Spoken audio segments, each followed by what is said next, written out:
India wins freedom written by Maulana Azad himself. Oriental publication ने यह किताब छापी और मौलाना आजाद, जिनकी मौत शायद 58 में हुई है, उनके अंदर जो इतने महान आदमी थे, बड़ी बड़ी तकरीरें कर रहे थे मुसलमानों से, मेरे भाई मुसलमान वहां पाकिस्तान मत बनाओ, जो कुछ चाहते हो यही मिल जाएगा। 70 साल के बाद वही हो रहा है। उसी किताब के अंदर वो किताब लिखी, वो किताब मार्केट में आई, आप सबने वो किताब पढ़ी होगी, अगर बहुत सारे मेरे बुजुर्ग हैं। लेकिन मरने से वक्त जो कुछ वो कहना चाहते थे, बताना चाहते थे, उस मक्कार और लालची मौलाना अबुल कलाम आजाद में इतने गट्स नहीं थे अपने जीते जी ये बात कह पाता। ये देश का पहला ऐसा शिक्षा मंत्री था। जब पैदा हुए मक्का के अंदर तो उनकी मां ने उनका नाम फिरोज बख्त रखा। जवान हो गए तो उनका नाम मोइनुद्दीन हो गया। राजनीति में आए तो अबुल कलाम हो गया, और राजनीति में एक विशेष राजनीति करनी थी तो मौलाना अबुल कलाम हो गए। इंडिया विंस फ्रीडम लिखने के बाद अपनी मौत से पहले अपनी वसीयत लिखी उन्होंने, अपनी विल लिखी उन्होंने, और विल में यह लिखा कि मेरे मरने के बाद ये 30 पन्ने, 30 पेज, 30 सफ़े मैं लिख के जा रहा हूं, मेरी किताब के साथ छपवा देना। 30 साल बाद उन्हें पता था कि अगर मैंने बता दिया बहुत लोग मेरी कब्र खोद डालेंगे। 1998 में सुप्रीम कोर्ट में मुकदमा चला कि ये पन्ने छापे जाएं नहीं छापे जाएं। ओरिएंटल स्वान पब्लिकेशन मुकदमा जीत गया। सुप्रीम कोर्ट ने उन पन्नों को छापने की परमिशन दे दी। वो किताब का नया एडिशन आया, नाम वही था India wins freedom, written by Maulana Abul Kalam Azad. उसमें 30 पन्ने थे। लेकिन आपको दाद देनी होगी दरबारियों की,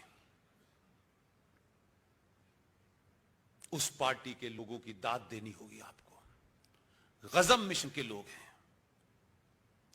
किताब आई, मार्केट से गायब हो गई, मिल नहीं रही। लेकिन मेरी भी ट्रेनिंग वहां हुई है जहां किताब सबसे पहले मिल जाती है।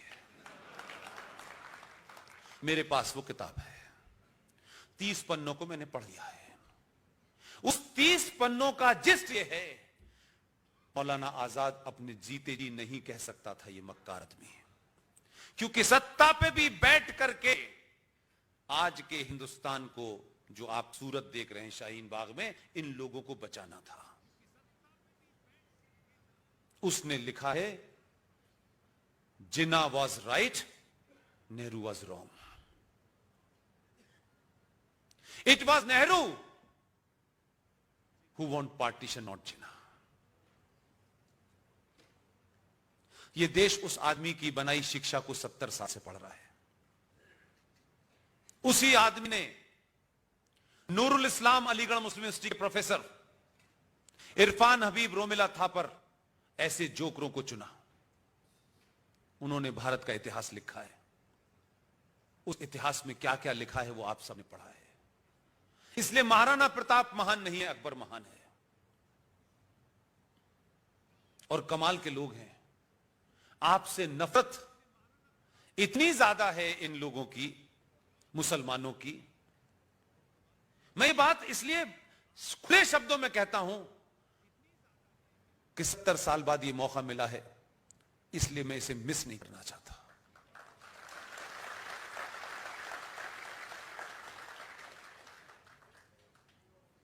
क्या आप सोचिए कि वो ये कहते हैं कि ये जो कमेटियां बनाई गई थी, मुसलमानों को अकबर द ग्रेट को ग्रेट कहने की प्लेजर क्या है, ये बताएं मुझे। ये समझ में आया कभी आपकी कि नहीं आया? अगर आज के दौर में कोई, आज के दौर में अकबर जैसा कोई आ जाए और ये वो कहे जो इस्लाम का मानने वाला हो जो मोहम्मद साहब को मानता हो, कुरान को मानता हो, यकायक एक दिन कह के इधर रख दो साइड में, मैं आज से एक नया धर्म शुरू कर रहा हूं, उस मजहब का नाम है दीन इलाही। मुझे सच बताइएगा आज का मुसलमान उसके साथ क्या करता? क्या उसे ग्रेट कहता है जिसने इस्लाम को रख दिया किनारे और एक नया मजहब शुरू किया, कहा दीन इलाही। लेकिन सैडिस्ट प्लेजर दूसरी है मुसलमानों की। अकबर के घर में एक हिंदू महिला उसकी बीवी थी, वो अकबर के घर में थी। ये सैडिस्ट प्लेजर है। जिस अकबर को नॉर्मल सर्कमस्टांसेस में कभी बड़ा नहीं कह सकते थे, वो अकबर द ग्रेट है जिसने इस्लाम को किनारे करके एक धर्म चलाया, वो धर्म भी समाप्त हो गया। इसलिए महाराणा प्रताप ग्रेट नहीं होंगे। इसलिए आजाद भारत में एक फिल्म बनी मुगले आजम। ऐसा लग रहा था कि जिन्हें कौन महान आत्माओं को ग्लोरीफाई किया जा रहा है। इसलिए हमारे देश में हर आदमी ने इस देश की संस्कृति सभ्यता को चोट पहुंचाने वाली ताकतों को कैसे मजबूत और ग्लोरीफाई किया। इतिहास क्या लिखा, फिल्में क्या बनी, कैसे डायलॉग बने, किस तरीके की चीजें बाहर निकल के आई, क्या दिल्ली यूनिवर्सिटी में पढ़ाया जा रहा है, क्या बीएचयू में पढ़ाया जा रहा है, कैसे दिल्ली के अंदर कई सारी यूनिवर्सिटी जो है रातों रात देश विरोधी हो जाए। ये तमाम सारी चीजें एक एजेंडे के तहत चली है। मैं इस बात से खुश हूं, मैं उस नामर्दूद, बेहया, बदतमीज, उस रेपिस्ट, उस लूटर का नाम नहीं लेना चाहता जिसके नाम से आपका शहर जाना जाता है। मैं उसका भी नाम नहीं लेता, उसके शहर में जाता हूं और जहां वो रहता है वहीं पर जाके सभा करता हूं। वो जो एक जोकर है, छोटे भाई का पजामा बड़े भाई का कुर्ता पहने घूमता है, जिसे लोग कहते हैं कि वहां रहता है, जो आजकल हिंदुओं को, सनातनों को एक बात बता रहा है कि मैं कौन हूं।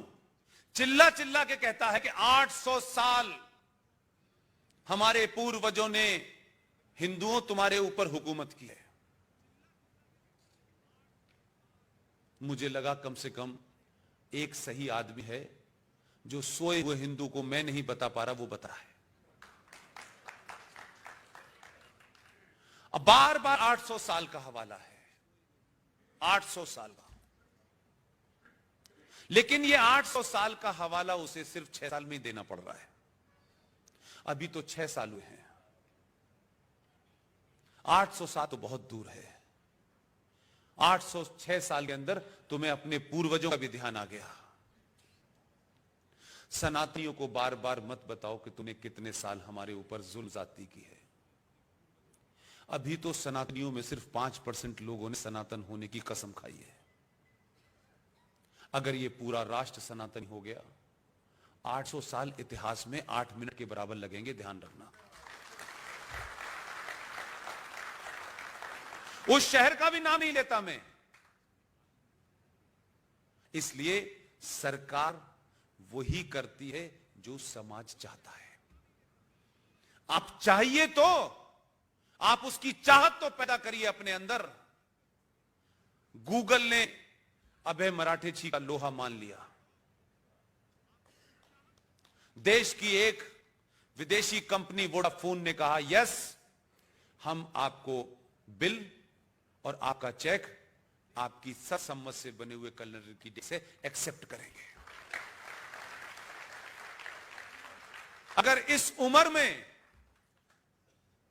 यह शख्स वोडाफोन को नाकों चने चबवा सकता है, गूगल के अंदर इस कैलेंडर को उन्होंने कहा है इनसे, हम तैयार हैं, आपके लोग इस्तेमाल करेंगे तो हम तैयार हो जाएंगे।